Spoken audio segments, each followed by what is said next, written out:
जय निताई। राधे राधे। समस्त को निर्जला एकादशी अनेक अनेक शुभेच्छा और अभिनंदन। आसतु जानिबा निर्जला एकादशी व्रत महात्म्य विषय। धर्मराज युधिष्ठिर जेतेबेले भगवान श्रीकृष्ण को ज्येष्ठ मासर एकादशी महात्म्य विषय पचारिले सेतेबेले श्रीकृष्ण कहिले, हे धर्मराज, ए विषय रे तुमको समस्त शास्त्रर ज्ञाता तथा वेद वेदांतरे निपुण विद्वान धर्मात्मा सत्यवती नंदन वेदव्यास जणाइबे।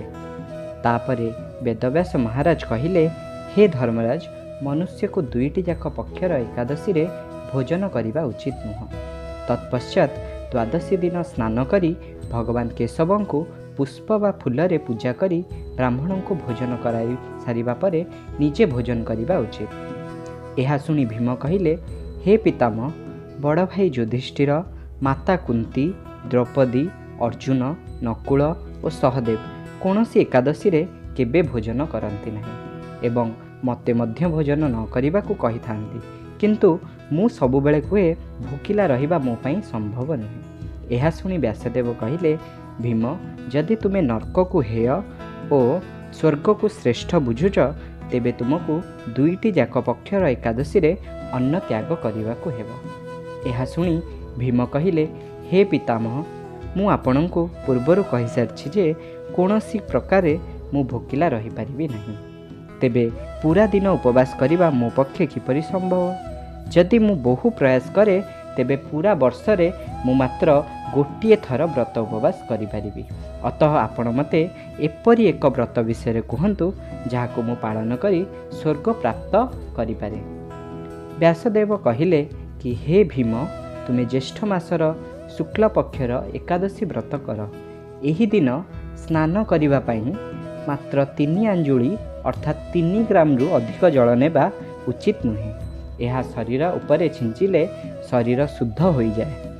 आचमन पई 7 आंजुली रु अधिक जल नेबा मदिरा पान सह समान होइथाए। एही दिन भोजन करिबा द्वारा व्रत नष्ट हो जाए।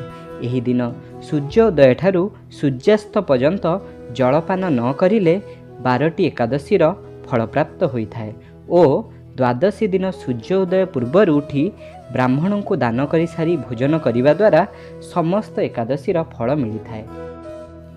एही व्रत मते स्वयं भगवान केशव कहिछंती। जेउ मनुष्य निर्जला एकादशी व्रत करिथांती तांको मृत्यु बेले तांको जमदूत देखा जाती नहीं एवं भगवान विष्णुंकर दूत आसी तांको स्वर्गलोक नहीं जाइथांती। सेथिपाई संसार रे निर्जला एकादशी भली अन्य कौनसी व्रत नहीं। अतः यही व्रत को आम समस्त को अवश्य करिबा उचित एवं ओम नमः भगवते वासुदेवाय बा गुरु प्रदत्त मंत्रर जप करिबा उचित। निर्जला एकादशी दिन करा जाइथिबा स्नान, जप, दान, होम अक्षय होइथाए। जो मनुष्य एकादशी दिन अन्न खाती से पाप को खाई थांती एवं तांको मृत्यु बेले से दुर्गति को प्राप्त होई थांती। व्यासंक वचन शुणी भीम एही निर्जला एकादशी व्रत करथिले। सेबेठारु एहाकु पांडव एकादशी बा भीमसेनी एकादशी मध्य कहा जाए। जो व्यक्ति एही व्रत द्विप्रहर रे स्नान, जप, तप आदि करी थांती तांकु कोटि स्वर्ण मुद्रा दान करिवार फल मिलिथाए। एही निर्जला एकादशी व्रत करुथिबा मनुष्य विष्णु लोक को जाई थांती। एही एकादशी व्रत करुथिबा व्यक्ति भगवान विष्णुंकर पूजा करी गोदान करिबा उचित। एही दिन ब्राह्मण को दक्षिणा, मिष्ठान देवा उचित एवं अन्न, वस्त्र, छत्ता, जोता आदिर दान करिबा उचित। जो व्यक्ति एही पापनाशक एकादशी व्रत करिथांती से पापमुक्त होई अक्षय पद को पाई थांती। धन्यवाद।